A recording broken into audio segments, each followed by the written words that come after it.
大家好，我是杨哥，今天给大家分享一台苹果 XS Max 的手机，客户描述正常使用导致的一个不开机。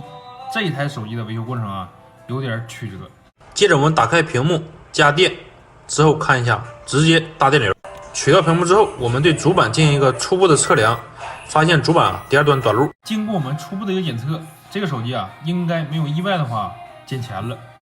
然后我们取掉螺丝之后，把主板取出之后，再进行一个测量，锁定一下故障点。接下来我们就开始修了。取掉手机主板背面的一个贴纸，这里一定要注意啊，不要长时间的烘烤这个主板的背面。刮出我们所需要用到的一个走线的部分。接下来我们神器登场，对我们刮出的点位点几下。用神器点了一下主板之后啊，我们以为捡钱成功了，但是啊，我们还是太年轻了。主板虽然能开机，但是小漏电。接下来我们要分层找到这个损坏的电容。首先割开这里的散热贴纸，接着对主板进行一个分层，找到我们损坏的电容。肉眼可看见啊，这里有个电容损坏了，非常的明显。接着取掉损坏的电容。这颗损坏电容去掉之后，我们单板加电，看一下开机电流恢复了正常。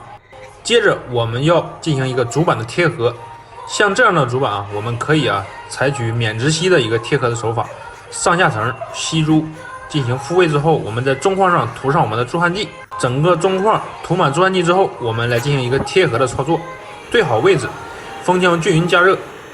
这里我们加热完成之后，这里是重点，我们要用镊子把这个主板上下层紧紧的压住一起，等待吸冷却之后再松开我们的镊子。这个呢，就是我们贴合完的一个效果，也是非常的完美啊。单板看一下手机的开机电流正常。接着呢，我们把主板装到手机壳里面，扣上所有的外配，进行功能的一个测试。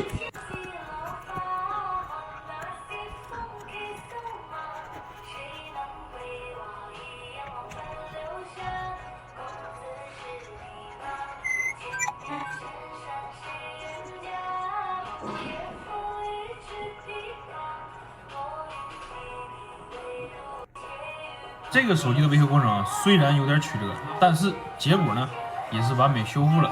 最后别忘了加个关注，关注杨哥，手机问题不用愁。记得关注再走。